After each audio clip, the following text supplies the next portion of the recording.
আসসালামুআলাইকুম। Welcome back to Nazmul English teaching home. সুপ্রিয় শিক্ষার্থী, আশা করি আপনারা সবাই ভালো আছেন।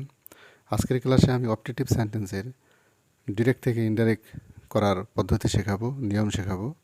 আপনারা যদি এই ক্লাসটি ধৈর্য সহকারে শুরু থেকে শেষ পর্যন্ত দেখেন, তাহলে অবশ্যই অপটেটিভ সেন্টেন্সের ডিরেক্ট থেকে ইনডাইরেক্ট করার যে নিয়মগুলো আছে অবশ্যই ক্লিয়ার হয়ে যাবে এবং আপনারা ন্যারেশনে ভালো করবেন এবং ন্যারেশনে আর কখনোই ভুল হবে না। আমরা যখন ডিরেক্ট থেকে ইনডাইরেক্ট করব, তখন সবার প্রথমে আমরা এই রিপোর্টেড স্পেসে সেন্টেন্সটা নির্ণয় করব। আজকের এই ক্লাসটি হচ্ছে অপটেটিভ সেন্টেন্সের উপর, তার মানে যে কয়টা বাক্য রয়েছে এখানে রিপোর্টেড স্পেস রয়েছে সব কিছু কিন্তু অপটেটিভ সেন্টেন্সের উপরে লেখা। অতএব এখানে অপটেটিভ সেন্টেন্স থাকলে রিপোর্টিং ভার্বটা কী হবে, সেইড বা টোল্ডের পরিবর্তে সেটা আসুন জেনে নিই। প্রথমে প্রদত্ত সাবজেক্ট লিখতে হবে, তারপর সে বা টেল থাকলে উইশ হবে, সেইড বা টোল থাকলে উইশড হবে, ইচ্ছা প্রার্থনা ইচ্ছা প্রকাশ করা বোঝালে, এবং সেই টোল্ডের পরিবর্তে প্রেইট হবে এবং সে এবং টেলের পরিবর্তে প্রে হবে যদি এই রিপোর্টেড স্পেসের বাক্যটি দ্বারা প্রার্থনা করা বোঝায়। তাহলে আসুন এবার আমরা এক্সাম্পলের মাধ্যমে নিয়মগুলো শিখে নিই। ডিরেক্ট এখানে লেখা রয়েছে, ডিরেক্ট ন্যারেশনে লেখা রয়েছে, mother said may Allah save my son. এখানে মা তার ছেলের জন্য প্রার্থনা করছে, তার মানে সেইটের পরিবর্তে আমাকে কী আনতে হবে, প্রেইট, কারণ সেইটা হলো পাস্ট টেন্স, এখানে প্রেটা হলো প্রেজেন্ট এবং প্রেইট হলো পাস্ট। তাহলে আমাকে এখানে পাস্ট টেন্স থাকলে এখানে কিন্তু আমাকে পাস্ট টেন্সই ব্যবহার করতে হবে। তারপর ইনভার্টেড কমার পরিবর্তে এখানে কী লিখতে হবে, আমাকে দ্যাট লিখতে হবে, কারণ আমরা জানি যে রিপোর্টিং ভার্বের পর ইনভার্টেড কমার পরিবর্তে কনজাংশন ব্যবহার করতে হয় অপটেটিভ সেন্টেন্সে, সেটা হলো ইনভার্টেড কমার পরিবর্তে আমাকে সবসময় দ্যাট আনতে হবে। তারপর সাবজেক্ট, তারপর মে অথবা মাইট। যখন উইশড হবে তখন মাইট হবে, আর যখন উইশ হবে তখন মে হবে, অর্থাৎ প্রেজেন্ট হলে প্রেজেন্ট, পাস্ট হলে পাস্ট। তাহলে আসুন আমরা এবার চেঞ্জ করি। তাহলে প্রথমে আমরা কী লিখব, প্রদত্ত সাবজেক্ট লিখব মাদার। যেহেতু এই বাক্যটি দ্বারা প্রার্থনা বোঝানো হয়েছে, তাই আমরা সেইটির পরিবর্তে কী লিখব, প্রেট। সেইটির পরিবর্তে আমরা প্রেট লিখে ফেললাম। তারপর ইনভার্টেড পরিবর্তে কী হবে, দ্যাট। এখানে তারপর আমরা দেখতে পাচ্ছি দ্যাটের পরে কী লিখতে হবে, সাবজেক্ট। এখানে সাবজেক্ট হচ্ছে আল্লাহ, তারপর আমরা সাবজেক্ট লিখে ফেললাম। এবার মেয়েটা কী হয়ে যাবে, মাইট হবে, প্লাস ভার্ব। এখন আমরা এখানে দেখতে পাচ্ছি যে মাই আছে, মাই ফলো করবে কাকে, এখানে মাই রয়েছে, মাইটা ফলো করবে মাদারকে। তাহলে এটা মাইটা হলো পসেসিভ, তাহলে মাদারের পসেসিভ প্রোনাউন কী হবে, হার, তারপর সান। এভাবে কিন্তু ডিরেক্ট থেকে ইনডিরেক্ট হয়ে গেল। তারপর দ্বিতীয়টা আমরা দেখতে পাচ্ছি,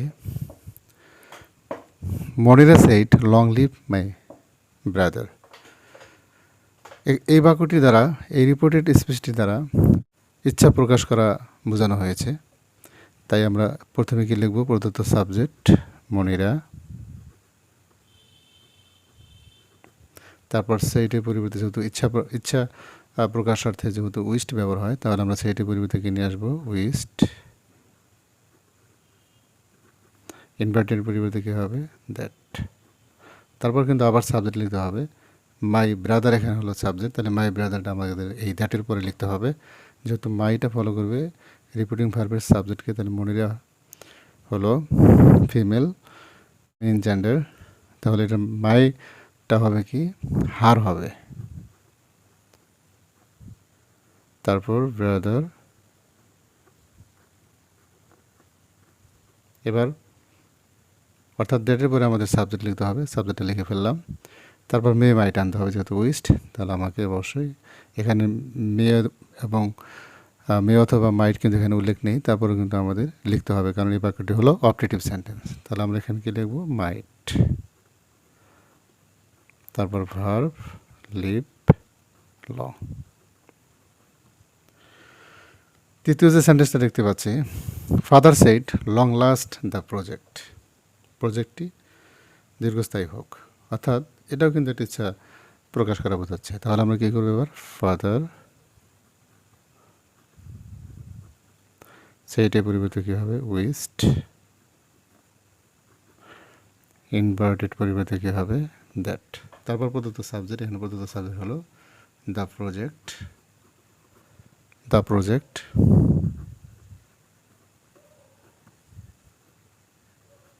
তারপর সূত্রের যেহেতু অপারেটিভ সেন্টেন্স, তাহলে আমাকে মে অথবা মাইট আনতে হবে, যদিও এখানে মে বা মাইট উল্লেখ নেই। যেহেতু এটা পাস্ট টেন্স, আমরা এখানে কি লিখে ফেলবো মাইট, প্লাস ভার্ব হলো লাস্ট লং। তাহলে আমরা এখানে দেখতে পাচ্ছি যে সাবজেক্ট, তারপরে ভার্ব, তারপর বাকি অংশভাবে আমাদের লিখতে হয়। লাস্টে যে সেন্টেন্সটা আমরা দেখতে পাচ্ছি সেটা হলো the boy said may he be happy, সে সুখী হোক। এটাও কিন্তু একটা ইচ্ছা প্রার্থনা করা বোঝাইছে, ইচ্ছা প্রকাশ করা বোঝানো হয়েছে। অর্থাৎ the boy said may he be happy, এই রিপোর্টেড স্পেসের দ্বারাও কিন্তু ইচ্ছা প্রকাশ করা বোঝানো হয়েছে। তাই এখানে প্রদত্ত সাবজেক্ট আমরা লিখব ডিরেক্ট থেকে ইনডিরেক্ট করার সময়। প্রথমে আমরা প্রদত্ত সাবজেক্ট লিখে নেই দি বয় সেইটের পরিবর্তে কী হবে এখানে উইস্ট, ইনভার্টেড পরিবর্তে কী হবে দ্যাট। তার প্রথমে কী লিখলাম দি বয়, তারপর উইস্ট, ইনভার্টেড কমার পরিবর্তে আসা হলো দ্যাট। তারপর প্রদত্ত সাবজেক্ট হি, হির কোনো পরিবর্তন নেই, আমরা এখানে লিখে ফেললাম। এবার মেয়েটা কি হয়ে যাবে মাইট। তারপর ভার্ব হলো বি হ্যাপি।